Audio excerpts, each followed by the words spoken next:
read chapter 11 next week.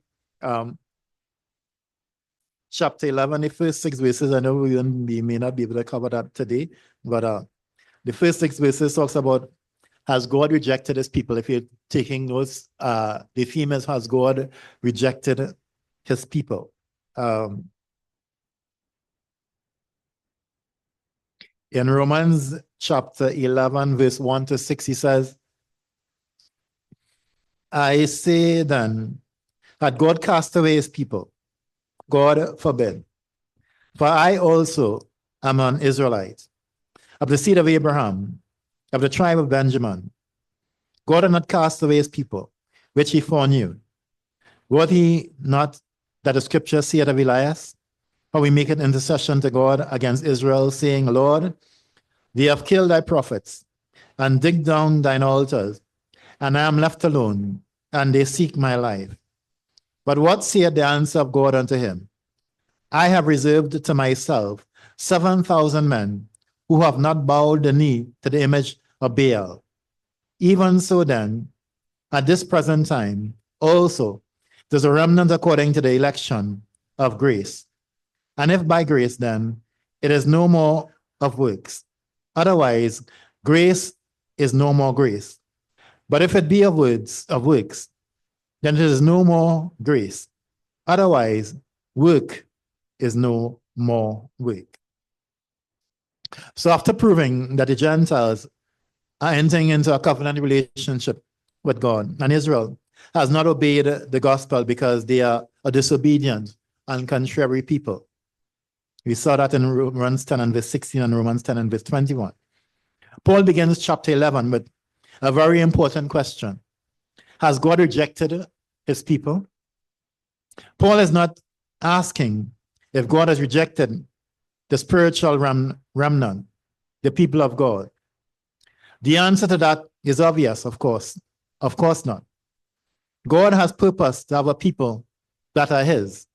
Rather, Paul is asking if God has rejected his people, the Israelites.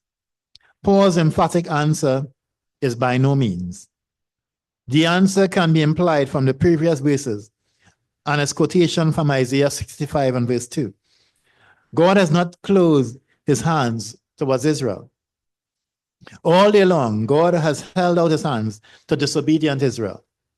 God has not thrown away Israel. God has not rejected Israel. This is an important answer to keep in mind as we move forward, as we move through the 11th chapter of Romans. Paul proves that God has not rejected Israel by recalling his own lineage. Paul is an Israelite, a descendant of Abraham, one of the tribe of Benjamin. Paul is from the ethnic Israel, and his conversion is proof that God has not abandoned Israel. God has clearly not rejected his people because God chose Paul to be part of the people of God, the remnant. Paul is receiving the covenantal blessing and promises given to Abraham. Paul's second proof that God has not rejected Israel is from Elijah. To understand Paul's point, we need to know a little bit about the background of the days of Elijah. In the days of Elijah, in the days when Elijah prophesied, the nation of Israel had abandoned the rule of God, asking for a king to rule over them. Ahab and Jezebel were ruling over Israel when Elijah was prophesying. The majority of Israel is apostate and in rebellion to God. This rebellion is so great that Elijah believes he is the last shred of righteousness in the nation. But God comes to Elijah and tells him that there's a remnant of people who have not bowed their knee to Baal, even when nearly all of Israel was steeping into idolatry. God still had not rejected Israel. Paul brings this imagery forward as a parallel to Israel in the first century. So too at this present time, he says there is a remnant. There was a people who were serving God, even when most of Israel was apostate in the days of Elijah. And in the very same way, there are people who are serving God, even when most rejected Jesus. God's people are not forsaken, and God will fulfill his promises to them. Notice he said that there's a remnant chosen, he says, by grace. This is a point Paul refuses to leave. The remnant are not chosen by their own merits or by their own works. That there's a remnant does not suggest that there are some Jews who are successful at keeping the law. Everyone deserves God's wrath. It is only by God's grace and good purposes that he has decided that there will be a people who are his. And this is a point that was previously made in Romans 9 and verse 29. So then what is the application? We are never alone in our faith in Christ.